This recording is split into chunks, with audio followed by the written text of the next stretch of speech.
दिवसामागून दिवस जाऊ लागले. गणेशने गावची जिम्मेदारी चांगलीच पेलली होती. असाच एक दिवस सकाळी गणेश वाड्याबाहेर काहीतरी वाचत बसला होता.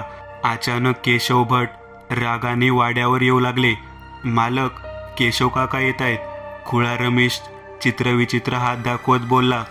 गणेशची नजर वाचनावरून वाड्याच्या गेटवर जाते.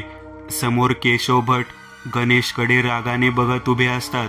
या केशव काका, आज सकाळी सकाळी या गरिबाच्या घरी आलात. गणेश केशव भटवर करडी नजर टाकून हसत बोलला. येणं गरजेचं होतं.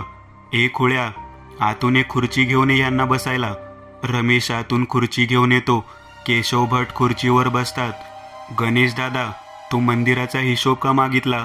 केशव भट रागाने बोलले. काही नाही, मला जरा बघावासा वाटला म्हणून मागितला. तोच वाचत होतो मी आता. बरं झालं तुम्ही आला ते. पण तुझा आणि मंदिराचा काहीच संबंध नाही. तू गावाकडे लक्ष दे, मंदिरात नको. केशव भट रागात बोलले.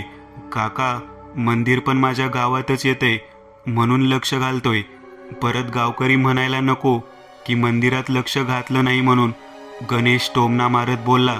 तुला आम्ही सरपंच बनवलं हे विसरू नकोस. तुम्ही तुमच्या फायद्यासाठी मला सरपंच बनवला. मी तुम्हाला सांगितलं नव्हतं मला सरपंच बनवा म्हणून. तुला लय जड जाईल गणेश दादा. केशव भट म्हणाले. ज्याने 3 खून केलेत त्याला तुम्ही म्हणताय जड जाईल म्हणून? जो माणूस 3 खून पचवू शकतो तो काहीही करू शकतो केशव काका. गणेश केशव भटवर करडी नजर टाकत बोलतो. तुला बघून घेईन गणेश. केशव भट खुर्चीवरून रागारागाने उठत म्हणाले.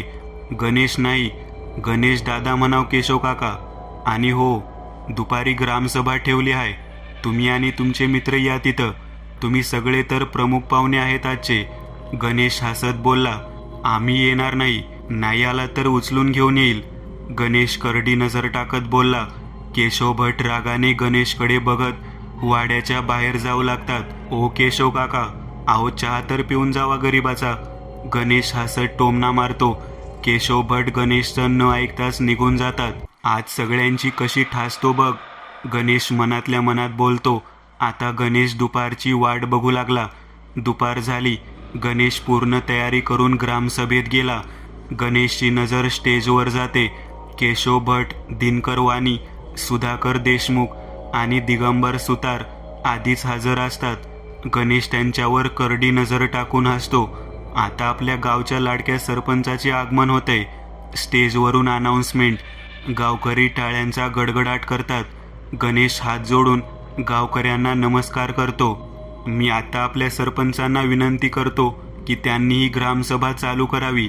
स्टेजवरून अनाउन्समेंट. गणेश उठतो. इथे जमलेल्या माझ्या गावकऱ्यांना आणि स्टेजवर उपस्थित प्रमुख पाहुणे केशव काका, दिनकर वाणी, सुधाकर देशमुख आणि दिगंबर सुतार यांना मी अभिवादन करून ग्रामसभा चालू करतो. गणेश सगळ्यांना हात जोडून बोलतो. केशव भट आणि त्यांचे मित्र गणेशकडे रागाने बघत असतात. त्याच्या मनात हुरहुर लागलेली असते की आता गणेश काय बोलणार त्याचे. मला सांगा, आपल्या गावच्या देवदासी प्रथेला किती जणांचा पाठिंबा आहे? जवळपास 90% लोक हात वर करून होकार दर्शवतात. अतिशय चांगला प्रतिसाद आहे आपल्या गावचा. मी आणि केशव भट 2 दिवस याविषयी खूप चर्चा केली. गणेश केशव भटांकडे हसत बघत बोलला. केशव भटच आले होते मंदिराचा हिशोब घेऊन माझ्याकडे. आमच्या लक्षात आलं की दरवर्षी जवळपास 16 लाख रुपये हे ह्या देवदासींवर खर्च होत आहे. दरवर्षी नव्या दासी येतात, त्यातला काही न सांगता परत निघून जातात. ह्या 16 लाखांचा होणारा अपव्यय केशव काकांना पटत नाही. त्यामुळे ते माझ्याकडे आले. आम्ही या विषयावर खूप चर्चा केली आणि काही प्रश्न निर्माण झाले. पहिला प्रश्न, खरंच एवढ्या देवदासीची देवाला गरज आहे का? दुसरा प्रश्न, खरंच गावकऱ्यांचे 16 लाख रुपये दरवर्षी वाया जातात का? सगळे गावकरी गणेशकडे आतुरतेने बघत होते. सगळीकडे भयान शांतता पसरली. आवाज फक्त आणि फक्त गणेशचा येत होता. केशव भट आणि त्यांच्या मित्रांना गणेश काय बोलेल या भीतीपोटी घाम फुटलेला. या सगळ्या प्रश्नावर आम्ही स्टेजवर बसलेल्या प्रतिष्ठित मंडळींसोबत चर्चा केली. आम्हाला काही उत्तर सुचलेत, ते मी तुम्हाला सांगतो. गणेश खिशातील कागद बाहेर काढून बोलतो. उत्तर क्रमांक 1, आपल्याला एवढ्या देवदासींची गरज नाही, तर इथून पुढे कोणत्याही मुलीला आपल्या गावात देवदासी म्हणून घ्यायचं नाही. उत्तर क्रमांक 2, आतापर्यंत जेवढ्या देवदासी आहेत त्यातील काहीच देवदासी मंदिरात राहतील आणि बाकीच्यांना आपण गावातील शाळेत आणि अंगणवाडीत कामाला घेऊ. त्याने काय होईल, ते स्वतः काही पैसे कमवतील, त्यामुळे मंदिरावर येणारा पैशांचा भार कमी होईल. उत्तर क्रमांक 3, ह्या सगळ्यांपुढे जेवढे पैसे वाचतील त्याचा उपयोग गावातील काही गरीब कुटुंबाला होईल आणि काही मंदिराच्या जीर्णोद्धारासाठी होईल.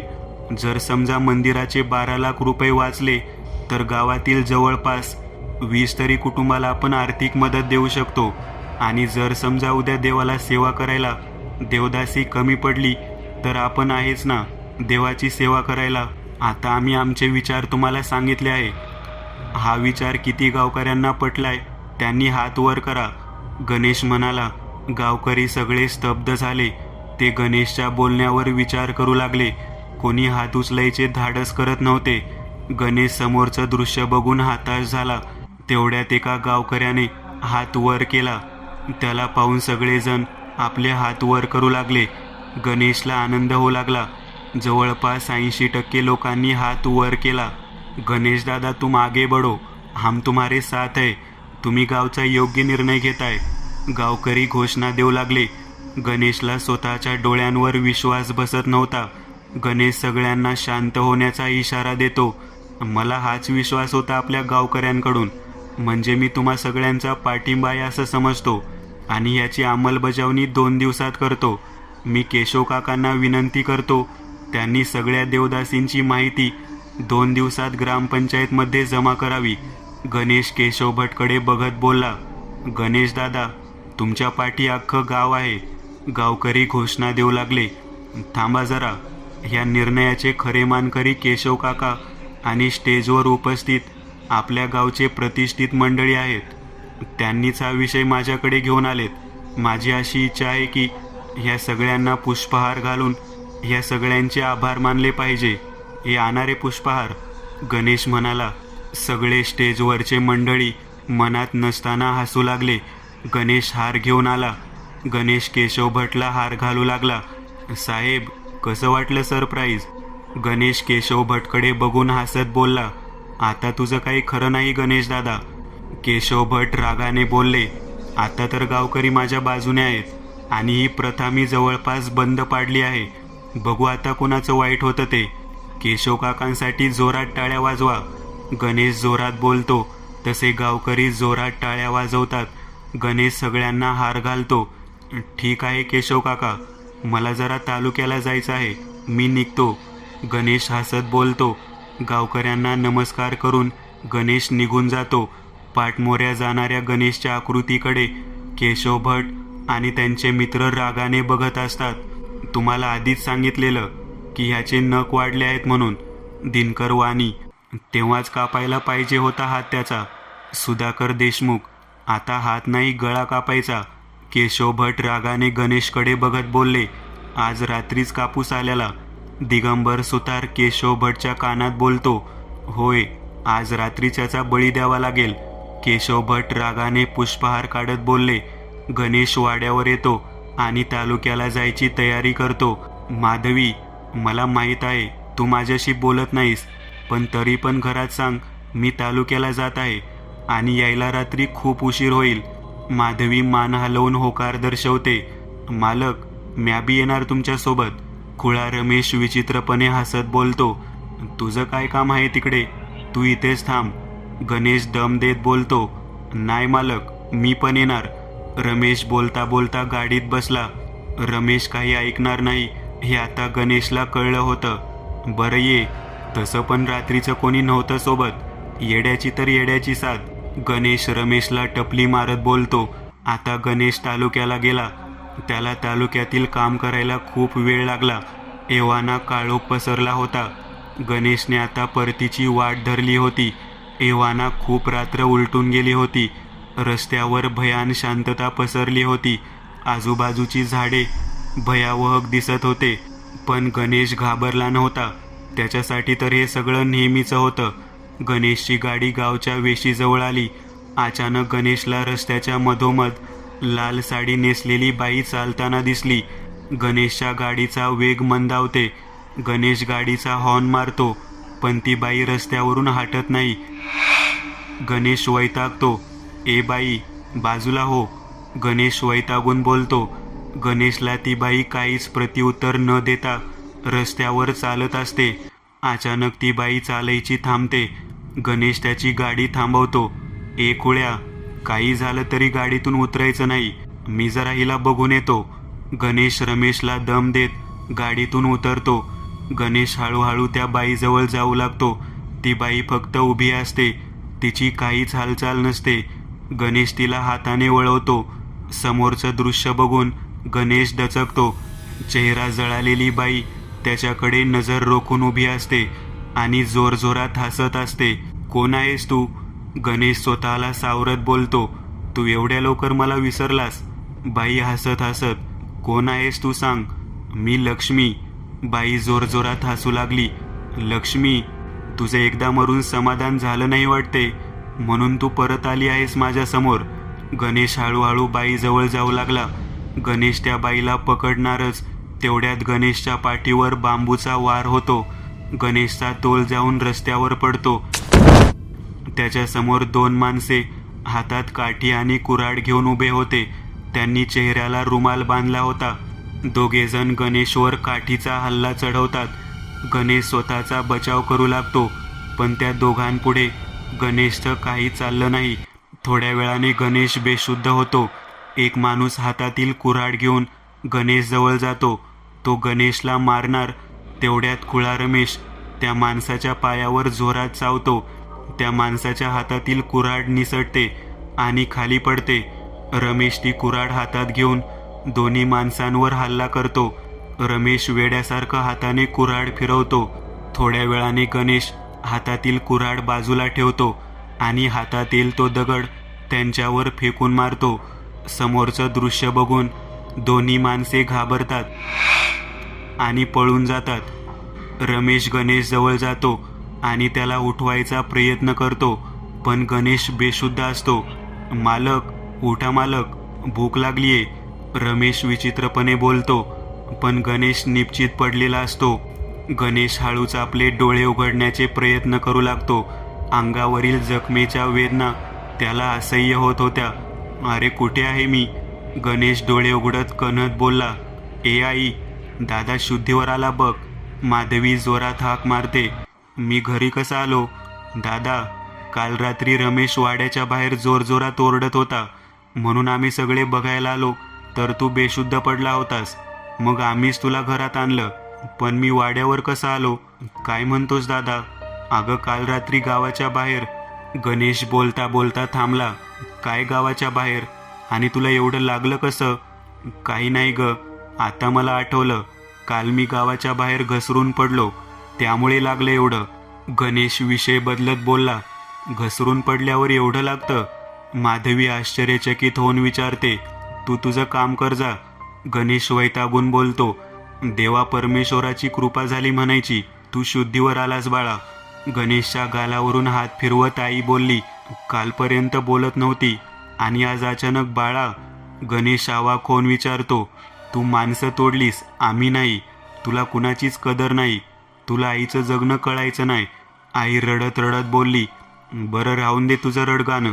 आधीच माझं डोकं दुखतंय आणि माझ्या डोक्याला पट्टी कोणी बांधली? डोक्याला हात लावत वैतागून गणेश बोलला. ते आम्हाला माहीत नाही. जेव्हा तू बाहेर बेशुद्ध होतास तेव्हा बांधलेलीच होती. बरं ते खुळा आहे का ठीक? गणेश बाहेर वाकून बघत बोलला. त्याला काय धाड भरते? हाय बाहेर बसलेलं. माधवी म्हणाली. तू आराम कर, मी तुला काहीतरी घेऊन येते. मला जरा आंघोळीला पाणी गरम कर. मी जरा आंघोळ करतो, मग बरं वाटेल जरा. ठीक आहे. गणेश स्वतःला सावरत उठतो आणि हळूहळू चालत वाड्याबाहेर येतो. गणेश रमेशकडे निरखून बघतो. रमेश नेहमीप्रमाणे काहीतरी विचित्र करत बसलेला असतो. गणेश हळूच रमेशकडे जातो. तू खरंच खुळा आहेस काय? गणेश दम देत हळू आवाजात बोलतो. मालक, भूक लागलीये, खायला द्या ना काहीतरी. विचित्रपणे हसत रमेश बोलतो. खरं सांग, काल मला कोण घेऊन आलं घरी? मालक, मला माहीत नाही. मालक, खरंच भूक लागली आहे, द्या ना काहीतरी खायला. गणेश रमेशवर नजर फिरवतो. हा खोळा काय आणणार मला? ह्याला कुठं काय समजते? गणेश मनातल्या मनात हसत बोलला. मालक, भूक लागली आहे. खुळा रमेश हसत बोलला. माधवी, ह्याला दे काहीतरी खायला. नुसतं भूक लागली चालू असतं ह्याचं. दादा, तू आंघोळ करून घे, मी देते त्याला काहीतरी. गणेश आंघोळ करून वाड्याच्या बाहेर पाळण्यावर नाश्ता करत बसतो. अचानक एक गाडी वाड्याच्या बाहेर येऊन उभी राहते. मालक, पोलीस आलेत. खुळा रमेश हसत बोलला. या साहेब. माधवी, साहेबांना बसायला खुर्ची घेऊन ये. गणेश पोलिसांना बोलवत म्हणाला. माधवी खुर्ची घेऊन येते. इन्स्पेक्टर बसतात. मी इन्स्पेक्टर पाटील, नुकतंच ट्रान्सफर झालं या तालुक्यात. बरं, ठीक आहे. आज सकाळ सकाळी आमच्याकडे काय काम काढलं? गणेश म्हणाला. नाही, गावचा जरा फेरफटका मारत होतो, म्हटलं जरा सरपंचांना भेटावं. पाटील हसत बोलले. बरं झालं आला ते. कसं वाटलं आमचं गाव? गावाबद्दल आणि तुमच्याबद्दल बरंच ऐकलं आहे. बरं, काय सेवा करू आपली? तुम्हाला डोक्याला काय लागलं आहे? अंगावर पण खूप वन उठलेत. पाटील गणेशला निरखून बघत बोलले. काही नाही, ते रानात काल पाय घसरला आणि पडलो, त्यामुळे लागलं एवढं. रानात पडल्यावर एवढं लागतं?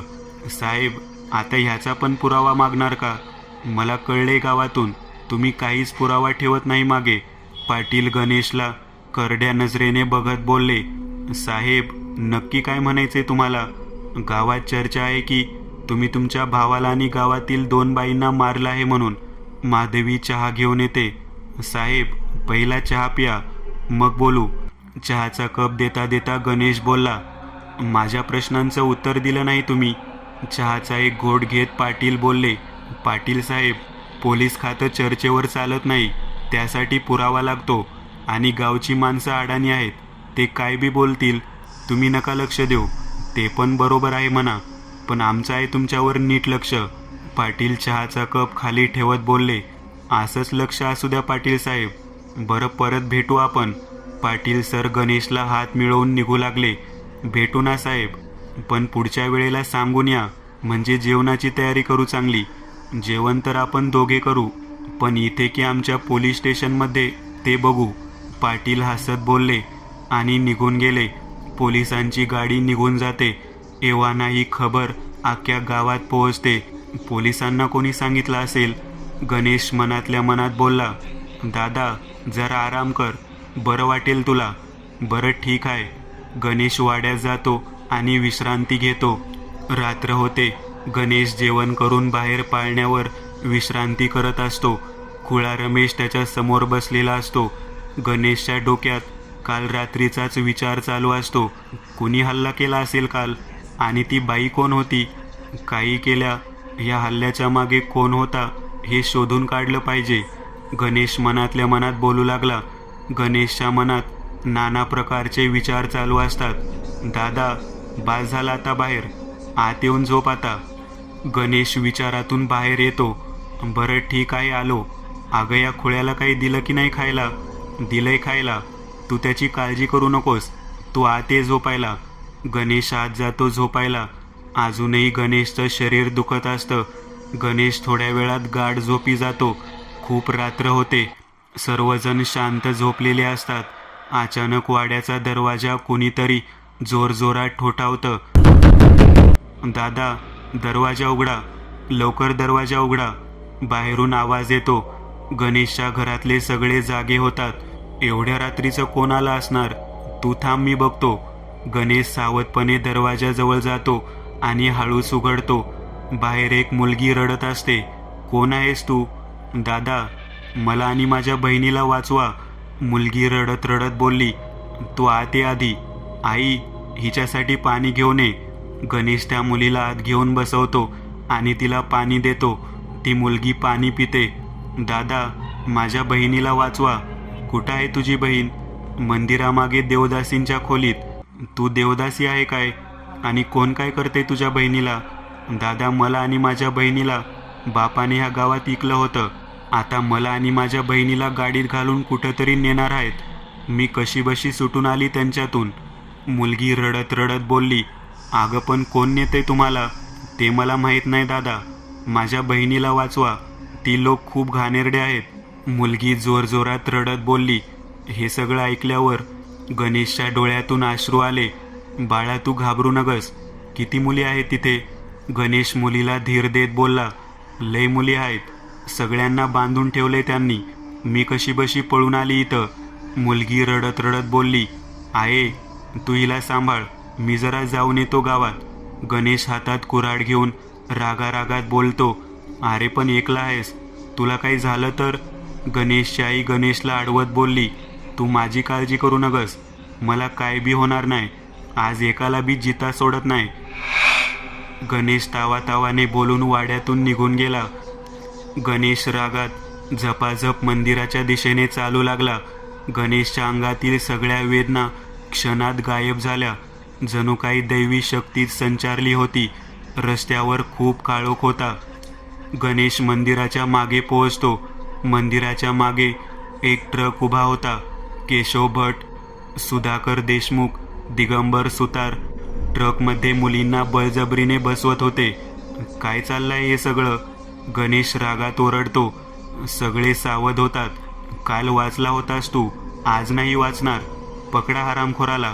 सुधाकर देशमुख आणि दिगंबर सुतार हातात कोयता घेऊन गणेशला पकडायला धावतात. गणेश कुऱ्हाड घेऊन त्यांच्या अंगावर धावतो आणि सुधाकर देशमुखवर वार करतो. सुधाकर देशमुख जमिनीवर पडतो. त्याच्या हाताला गंभीर जखम झालेली असते. सुधाकर देशमुखची अवस्था बघून दिगंबर सुतार घाबरतो आणि जागीच थांबतो. ये हरामखोर, तू पण ये. गणेश दिगंबर सुताराकडे रागाने बघत ओरडतो. दिगंबर सुतार हळूहळू मागे जाऊ लागतो. त्याचा तोल जातो आणि तो जमिनीवर कोसळतो. गणेश जमिनीवर पडलेल्या दिगंबर सुताराकडे रागाने बघतो आणि हातातील कुऱ्हाड त्याला मारायला उगारतो. तो वार करणारच तेवढ्यात गणेशच्या मागून काठीचा हल्ला होतो. गणेश जमिनीवर कोसळतो. त्याची कुऱ्हाड त्याच्या हातातून निसटते. हरामखोर, आम्हाला मारायला आला होतास काय? दिनकर वाणी काठीचा अजून एक हल्ला करत बोलतो. अरे मर्दासारखा समोरून वार करायचा ना, मागून तर बाई वार करते. गणेश हसत बोलला, थांब, आता तुला दाखवतो खरा मर्द कोण आहे ते. तुला पण तुझ्या भावाकडे पाठवतो आता. दिनकर वाणी काठीचा हल्ला चढवतो. वेळ घालवू नकोस, ह्याला मारून टाक लवकर. केशव भट ओरडतात. दिनकर वाणी हातात कोयता घेणार तेवढ्यात अचानक त्यांच्या अंगावर दगडांचा वर्षाव होतो. सगळे स्वतःला वाचवत लपतात. खुळा रमेश यांच्या दिशेने दगड फेकत असतो. रमेश पळत पळत गणेश जवळ येतो. मालक, तुम्ही ठीक आहे ना? तू जा इथून, तुझ्या जीवाला धोका आहे. रमेशचं लक्ष विचलित होतं. याच संधीचा फायदा घेऊन केशव भट रमेशच्या डोक्यावर काठीने हल्ला करतात. खुळ्या, ह्याच्याबरोबर मरायला आलास काय? पकडा या हरामखोरांना. सगळेजण गणेश आणि रमेशला पकडतात. मारून टाका दोघांना. थांबा, इथे नका मारू, त्यांना आतल्या खोलीत मारा, इथे कोणीतरी बघेल. आता सगळे रमेश आणि गणेशला आतल्या खोलीत घेऊन गेले आणि दरवाजा बंद केला. केशव भटने हातात कोयता घेतला. आता तुला कोणीच वाचवू शकणार नाही. केशव भट हसत बोलले, अरे हात तर लावून दाखव. गणेश ओरडत बोलला. केशव भट कोयता हातात घेतात आणि गणेशला मारायला उचलतात. तेवढ्यात खोलीचा दरवाजा जोरात उघडतो. हात वर करा, नाहीतर एकेकाला गोळ्या घालीन. केशव भटांच्या पाठीवर पिस्तूल रोखली होती. अचानक गणेश जोरजोरात हसू लागला. आलास का तू? मला वाटलं की मी मेल्यानंतर येतोस की काय. तुला कसं मरू देईन गणेश. केशव भट सुधाकर देशमुख आणि त्यांच्या मित्राकडे बघतो. केशव भट सुधाकर देशमुख आणि त्यांच्या मित्रांकडे बघतो. त्यांचे चेहरे भीतीने सुन्न झालेले असतात. केशव भट स्वतःला सावरत मागे वळतात आणि आश्चर्यचकित होतात. काय केशव काका उर्फ केशव भट, घाबरला का? समोरील व्यक्ती, पण हे कसं शक्य आहे? बरं, तुम्हाला माझी ओळख करून देतो. मी सिनियर इन्स्पेक्टर सुधीर सुभाष भोसले, म्हणजे तुमचा सुधीर. काय झालं? काय झालं केशव भट, घाबरला का? सुधीर हसत हसत बोलला. केशव भट सुन्न होऊन सुधीरकडे फक्त बघत होते. त्यांचा त्यांच्या डोळ्यांवर विश्वासच बसत नव्हता. ओ इन्स्पेक्टर पाटील, या आतमध्ये आणि पकडा या सगळ्या हरामखोरांना. इन्स्पेक्टर पाटील खोलीत शिरतात. केशव भट आणि त्यांच्या साथीदारांचे हातपाय बांधून ठेवतात, पण हवालदार रमेश आणि गणेशच्या बांधलेल्या रस्सी सोडतात. जय हिंद साहेब. खुळा रमेश अचानक उठून सुधीरला सलाम ठोकतो. गणेश आवाखोन खुळ्या रमेशकडे पाहत असतो. हा पण पोलीस आहे? गणेश आश्चर्यचकित होऊन बोलतो, हे आमचे हेड कॉन्स्टेबल रमेश जाधव. खरंच हा खुळा नाही का? गणेशचा अजूनही स्वतःच्या डोळ्यावर विश्वास बसत नव्हता. अरे हो, हे आमचे हवालदार आहेत. मीच तुझ्या रक्षणासाठी पाठवलं होतं त्यांना. दादा, तू काय करशील ह्याचा नेम नाही. केशव भट आणि त्यांच्या साथीदारांना खोलीत एका बाजूला बसवतात. सर, माझी एक इच्छा आहे. रमेश, तुझ्या सगळ्या इच्छा पूर्ण होणार. तू कामच भारी केलं आहे. ह्या हरामखोराने मला काठीने खूप बदडलं. मला पण ह्याला हाणायचं आहे. रमेश केशव भटकडे रागाने बघत बोलला. एवढंच? पाटील, आपली काठी आणा आणि द्या रमेशला. रमेश काठी हातात जोरात पकडून केशव भटला बदडवू लागला. पूर्ण खोलीमध्ये फक्त केशव भटच्या किंकाळीचा आवाज येत होता. त्यांच्या बाकीचे साथीदार भीतीने लटलट कापू लागले. अरे बस रमेश. अरे, आमच्यासाठी काही ठेवणार आहेस की नाही मारायला? सुधीर रमेशला अडवत बोलतो. रमेश मारायचं थांबतो. सुधीर केशव भट जवळ जातो. बरं केशव भट, आता सगळं सांगताय की अजून प्रसाद पाहिजे तुम्हाला? आणि रमेशने तर नुसता ट्रेलर होता, पिक्चर आम्ही दाखवूच. सुधीर दम देत बोलला. नको साहेब, नका मारू, मी सांगतो सगळं. केशव भट रडत रडत बोलले. सगळं नीट सांगायचं, नाहीतर ही काठी फक्त मारायला नाही वापरत, ही आम्ही ठासतो पण. सुधीर काठी दाखवत बोलला. साहेब, आम्ही देवदासीच्या नावाने गावात विकत मुली घ्यायचो. त्यांना वेश्या व्यवसाय करायला भाग पाडत होतो. सुधाकर देशमुख गरीब घरातील मुली हेरायचा. त्यांच्या बापाला पैसे देऊन मुली विकत आणायचा. मग मी त्यांना आपल्या देवदासीच्या खोलीत ठेवायचो. दिनकर वाण्याची तालुक्यात खूप ओळख होती. ज्या माणसांना मुलीचा नाद असायचा त्यांना आम्ही ह्या मुली पुरवत होतो. दिगंबर सुतार हा पोरींना घेऊन तालुक्याला जायचा आणि त्या बदल्यात मोबदला घेऊन यायचा. ह्यातून आम्हाला खूप पैसा मिळत होता. आम्ही देवदासी प्रथेच्या आड हे सगळं करत होतो. ह्यामुळे कुणालाच आमच्यावर संशय येत नव्हता. केशव भट म्हणाले. मला एक सांगा, माझे आई वडील म्हणजे सुभाष आणि सुमन ह्यांचा खून कोणी केला? सुधीर म्हणाला. केशव भट काहीच उत्तर देत नव्हते.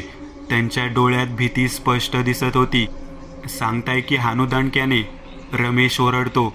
केशव भट बिथरतात. मला माफ करा साहेब, आम्हीच मारलं त्या दोघांना. केशव भट सुधीरच्या पाया पडत बोलले. केशव भट, का मारलं ते सांगा. सुधीर दम देत बोलला. सुभाष त्यावेळी सरपंच होता. त्याला देवदासी प्रथा बंद करायची होती. आम्ही त्याला खूप समजावलं, पण त्याने ऐकलं नाही. त्याला कदाचित आमच्यावर संशय आला होता.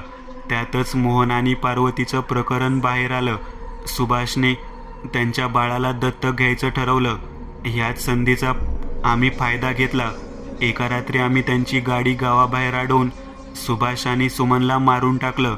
तसं आम्हाला त्या बाळाला आणि मोहनला पण मारायचं होतं, पण मोहन बाळाला घेऊन पळून गेला होता. केशव भट घाबरत बोलले.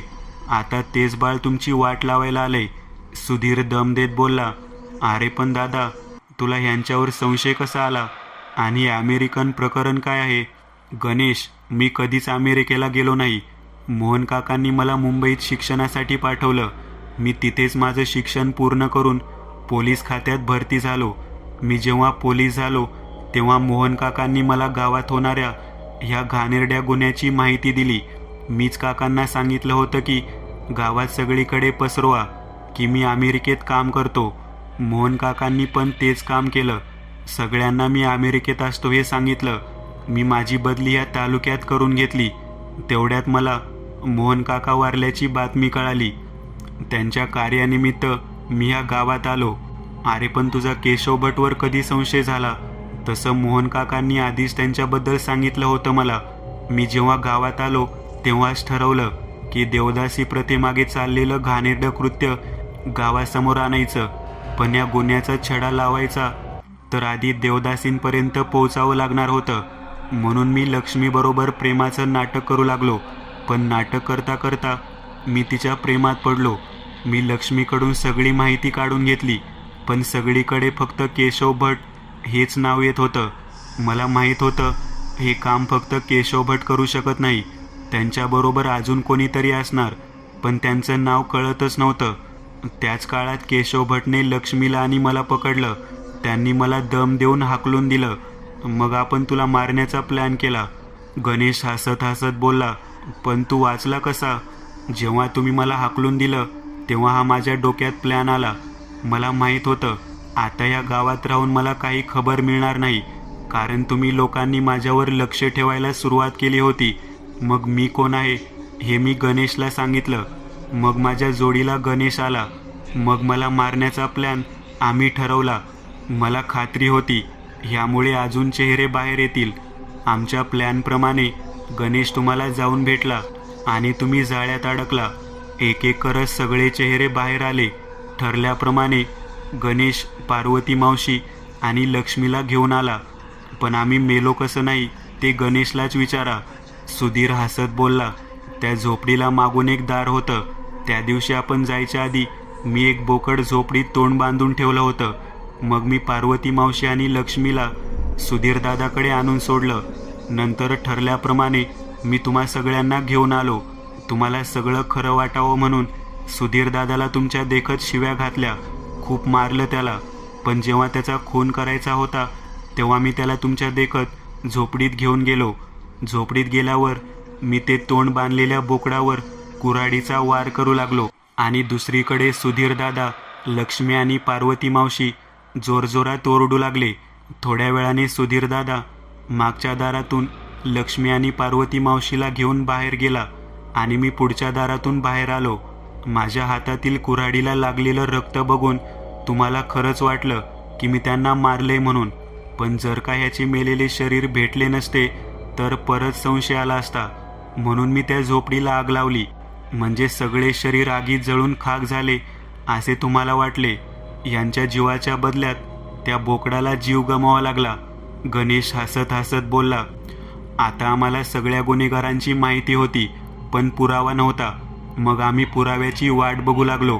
आमचा खून केल्यामुळे तुमच्या लोकांचा गणेशवर खूप विश्वास बसला होता, त्यामुळे तुम्हीच त्याला सरपंच बनवलं. मग काय, आमचा प्लॅन परत चालू लागला. गणेश तुमच्या विरुद्ध काम करू लागला. आता गणेशच्या जीवाला धोका होता म्हणून मी आमचा हवालदार रमेश जाधवला खुळा बनवून पाठवला. पण ह्याच्याबद्दल गणेशला माहीत नव्हतं. देवदासी प्रथा मोडण्यासाठी गावकऱ्यांची मोठी साथ पाहिजे होती. त्यासाठी गणेशने ग्रामसभा घेतली आणि त्यात तुमच्याच खांद्यावर बंदूक ठेवून देवदासी प्रथा बंद पडली. आता तुम्हाला सगळ्या देवदासींची माहिती ग्रामपंचायतला देणं गरजेचं होतं आणि तसं जर झालं तर तुम्हाला हा काळा धंदा करता येणार नव्हता, कारण खूप मुलींना तुम्ही बेकायदेशीररित्या खोलीत डांबून ठेवलं होतं. ग्रामसभा झाल्यावर गणेश मला सांगायला तालुक्याला आला. आमचा प्लॅन व्यवस्थित चालला होता, पण गणेश घरी जात असताना तुम्ही त्याच्यावर हल्ला केला. तिथे या रमेशनेच त्याला वाचवलं. दुसऱ्या दिवशी गावात पोलीस मीच पाठवले. मला माहीत होतं गावात पोलीस आले ही बातमी जेव्हा पसरेल तेव्हा तुम्ही घाबरून काही ना काही चूक करतील आणि तुम्ही चूक केलीत. सगळ्या मुलींना दुसऱ्या ठिकाणी हलवण्यासाठी तुम्ही रात्रीचे जमा झाले आणि आमच्या तावडीत सापडले. साहेब, आम्हाला माफ करा. केशव भट आणि त्यांचे साथीदार विनवणी करू लागले. अरे, असल्या नीच कामासाठी माफी कशी मागू शकता? तुमची तर उद्या गाढवावरून धिंड काढणार आहे. पाटील, ट्रकमधल्या सगळ्या मुलींना सोडून इथे घेऊन या. ह्या हरामखोरांना चांगलाच धडा शिकवतो. सुधीरच्या सांगितल्याप्रमाणे पाटील सगळ्या मुलींना घेऊन येतो. मुलींनो, ह्या हरामखोरांनी तुमच्यावर अत्याचार केलाय. तुम्हाला पण ह्यांना शिक्षा करण्याची मी एक संधी देतो. प्रत्येक मुलीने ह्यांच्या प्रत्येकाच्या एक मुस्काटात मारायचा आणि तोंडावर थुकायचं ह्यांच्या. तुम्ही घाबरू नका. तुमचा हा भाऊ आहे तुमच्यासोबत. प्रत्येक मुलगी केशव भट आणि त्यांच्या साथीदारांच्या मुस्काटात लगावते आणि चेहऱ्यावर थुंकतात. प्रत्येक मुलीच्या डोळ्यातून आनंदाने अश्रू वाहू लागले. पाटील, आता या हरामखोरांना पोलीस स्टेशनला घेऊन जावा आणि लक्षात ठेवा, ह्यांची उद्या गावात धिंड काढायची आहे. Okay sir. पाटील, अजून एक काम करा. ह्या सगळ्या मुलींना तात्पुरते महिला आश्रममध्ये ठेवा. त्यांची व्यवस्थित काळजी घ्या. पाटील सर्व गुन्हेगार आणि त्या मुलींना घेऊन जातात. दादा, चल आता घरी. तू जिवंत आहेस हे त्यांना कळल्यावर खूप आनंद होईल. बरं, चल घरी जाऊ. रमेश, येतोस का सोबत? मालक लई भूक लागली. काहीतरी खायला द्या ना. सगळेजण जोरजोरात हसू लागतात. मित्रांनो, आज पुरतं एवढंच. तुम्हाला जर काही गोष्ट आवडली असेल तर नक्की लाईक करा. तुमच्यापैकी बरेचसे जण व्हिडिओ लाईक न करताच पळून जातात. पण हा जर व्हिडिओ तुम्ही लाईक केला तर मला जरा बरं वाटेल आणि असेच भारी भारी व्हिडिओ बनवायची माझ्यात एनर्जी येईल. त्यामुळे नक्की लाईक करा. आणि अजूनही कोणी या चॅनलला सबस्क्राईब केलेलं नसाल तर लगेच सबस्क्राईब करून टाका. आणि बाजूची घंटी ती मात्र दाबायला विसरू नका. देवाची घंटी आहे ती. चला तर मग पुन्हा भेटूया अशीच एक आगळी वेगळी गोष्ट घेऊन पुढच्या